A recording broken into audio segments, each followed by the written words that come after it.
so much for tuning in to Purpose TV, the podcast. I am your host, Lovely Alston, and we are honored to have Sista Daddyo in the house. What's good? What's up? What's up? Thanks for having me. I am honored. You are an amazing artist, but I don't want to say too much because I want people to know exactly who you are. Gotcha. So again, I did say Sista Daddyo.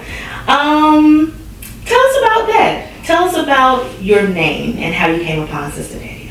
Okay, my name came from one day being extremely sad after coming from the hospital. I'm a breast cancer survivor, and after I had my surgery, I came home on June 4th, and I hated what I seen in the mirror, and I was just searching and just trying to figure out, what exactly I'm gonna do.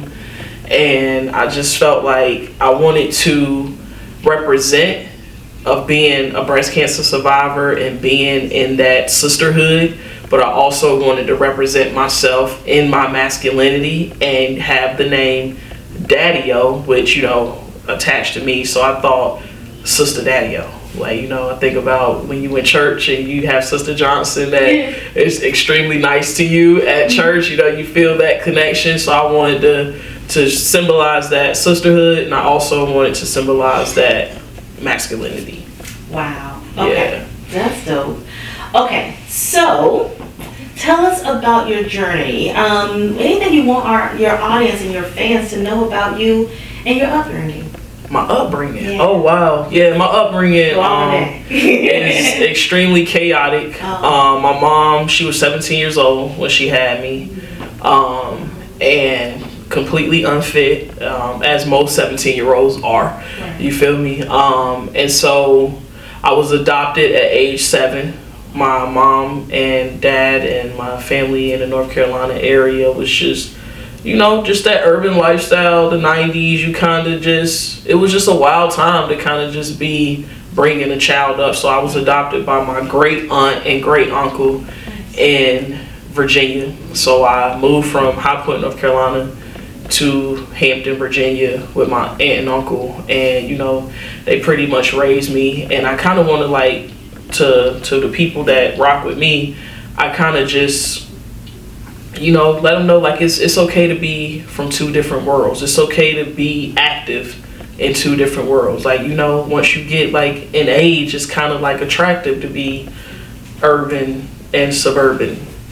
You know what I'm saying?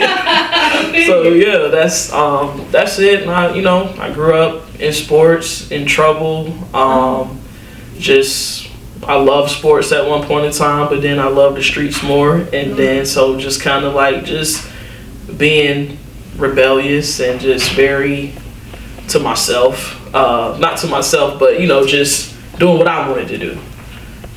Okay, so suburban urban, I like that. Yeah. So you're originally from High Point? I'm originally from High Point, yep. Okay, you're back in the area then? I am. How long have you been back here? Yeah, I've been back here almost 8 years. 8 years. Okay. Yeah, almost 8 years. What made you come back? So I came back, my best friend had committed suicide. And that was just the most devastating thing that has ever happened to me, and I didn't want to be there anymore. It was too many memories in Hampton, and I couldn't escape. I needed to kind of get away. So I decided to move down to High Point, and I started working in mental health, working in group homes, and for mentally and physically disabled. And then a very dear family member of mine attempted to commit suicide.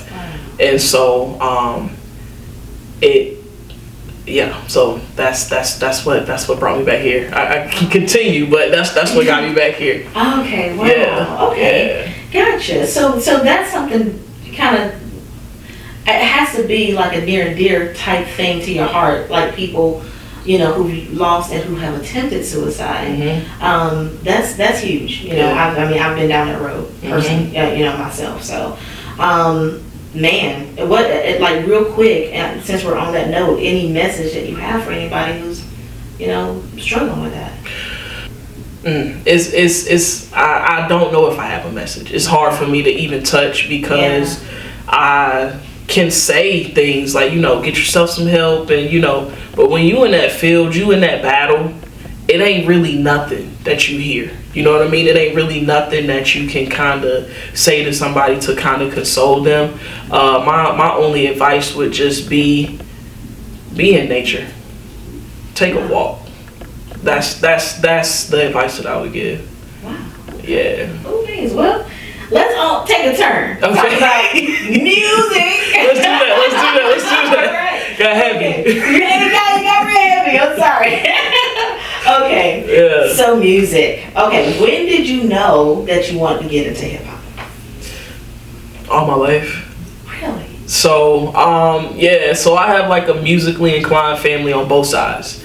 And so I would always be in trouble, but my punishment would be like, Britt, you can't sing the songs on the radio. You can't, right? How can you torture a child like that, man? But when I moved to Virginia, my adopted parents was extremely just like studious, into books, and wanting me to be like that computer tech person or nerd, all those things. And I kind of ran away from it. And me and my best friend, we had this little duo going on, a little hip hop duo. And when he committed suicide, I was just like, I'll never do this ever again. But being diagnosed with breast cancer and finding myself again, it led me back to hip hop. Okay, because I was going to actually touch very briefly on your journey with breast cancer. Mm-hmm. So it actually ended up being something that motivated you. It changed my life. Wow. 100%. Wow. Yeah. Okay, so how long you been like out here doing it? Like, now, let me just say this. Do you sing and rap? Or you just... I'm like both. Okay. But I'm not gonna sing you a whole song. I might hit a chorus for a couple of words and like sing to it. But 90% of me is hip hop, rap.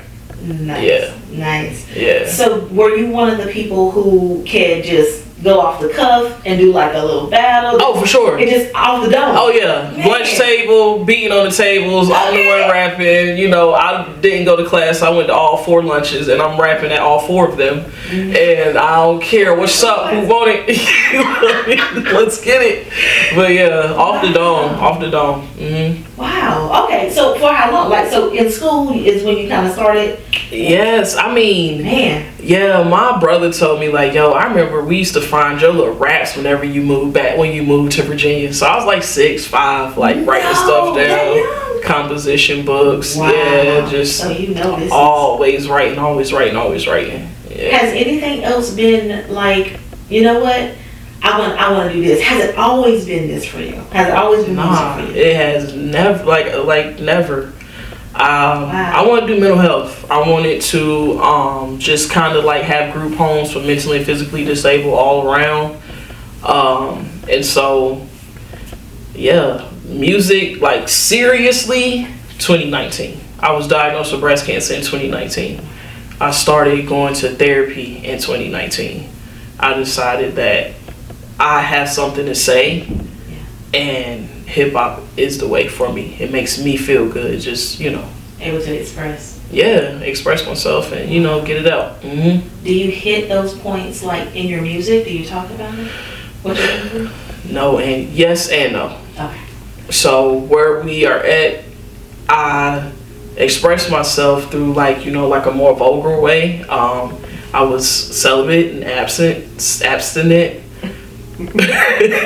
So I used like majority of that was just kind of like in my work, that energy was in my work. Yeah. But since I've cleared myself, since I become absent from the abstinence, now my message is way heavier.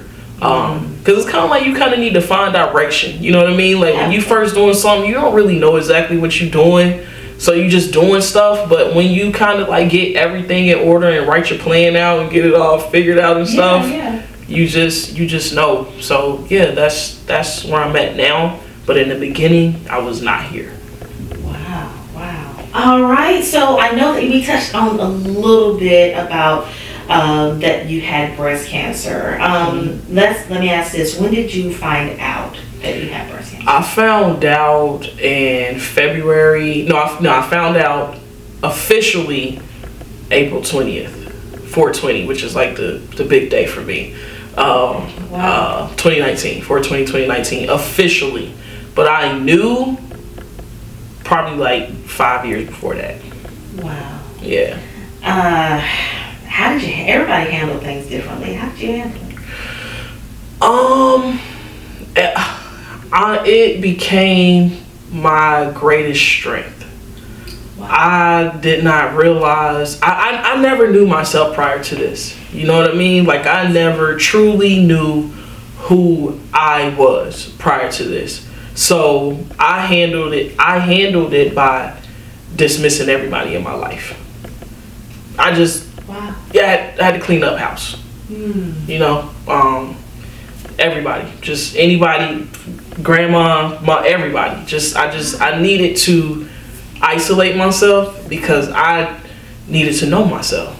And a lot of time when you have like illnesses, people dump their emotions on you. That's true. And it'd be so hard to navigate. It'd be so hard to hold your head up because everybody just want you to be sad. They want to, it's like they treat you like you crippled. That's true. So I had to kick everybody out. That's what I had to do. For me. Wow. Okay, so the breast cancer itself, was it in both breasts or just one? Just one. So it was in my left breast, and I had 3 separate cancers in that one breast. What? Yeah, and my grandmother passed away from breast cancer at 49.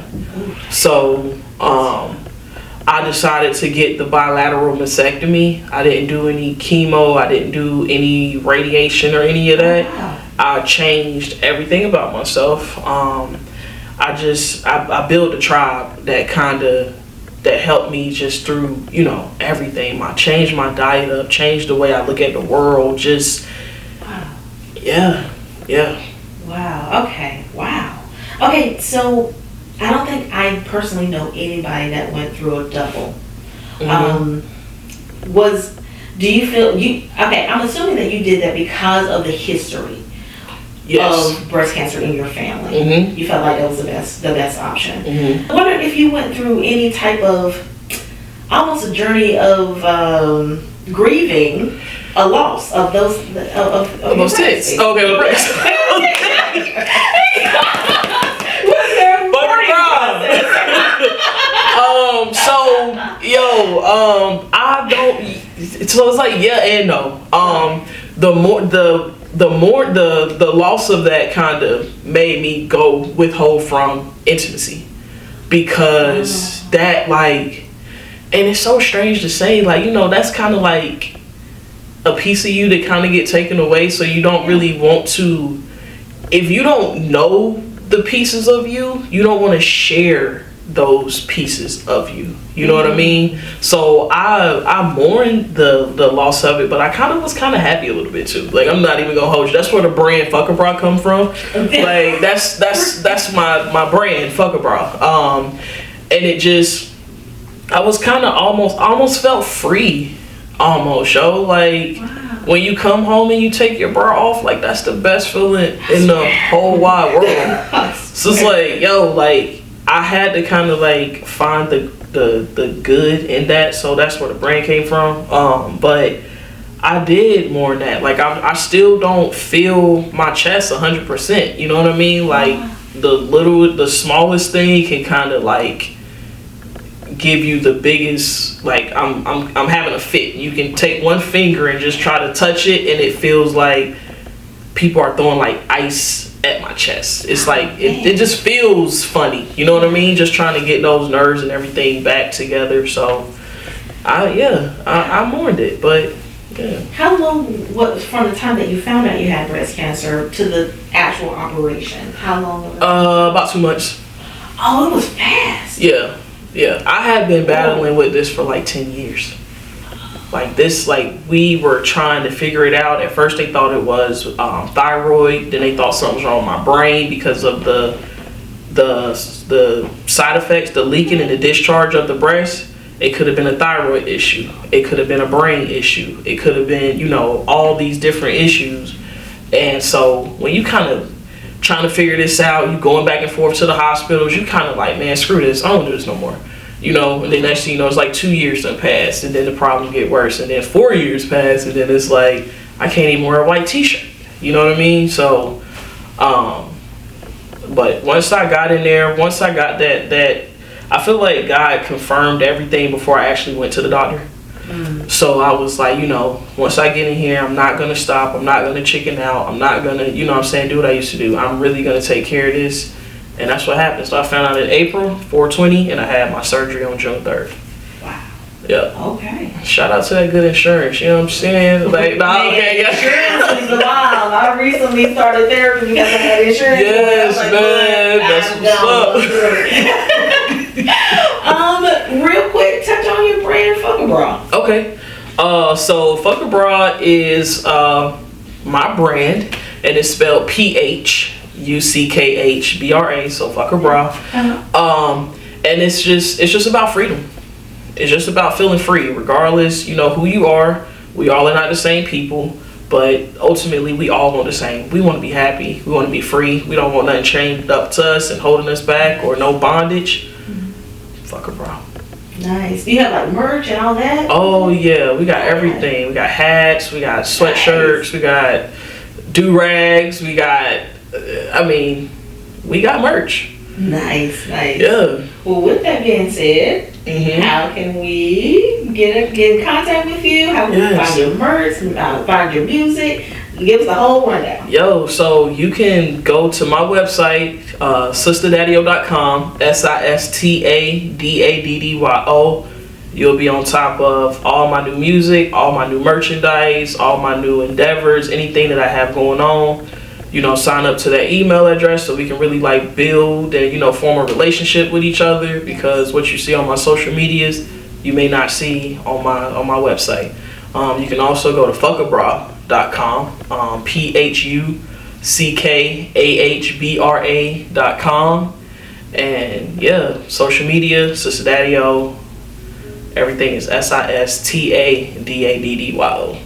Okay, all the social media platforms, like TikTok, my Facebook is a little bit different, but you can go to my music page, which is sistaddyo.com.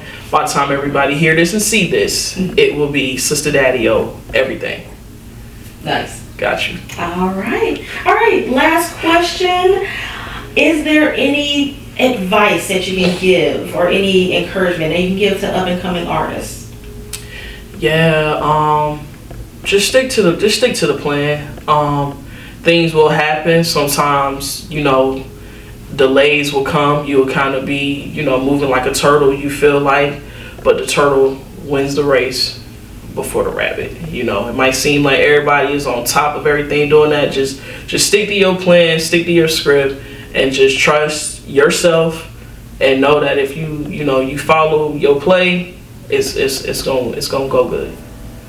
All right. Well, Sista Daddyo, thank you so much for gracing our podcast and gracing the show. I really appreciate your presence. You've always been an amazing, not only amazing person, but you got skills. Thank you. I got it. It's amazing, and you are amazing. So thank you so much. It really is a pleasure, and you have a wonderful day, everybody. Okay, don't forget, tune in every Saturday evening at 7 p.m. for Purpose TV, the podcast on onyxurbanradio.net, and that's onyxurbanradio.net. Check you later. Bye. Live on purpose. This is an Onyx Urban Media Group production.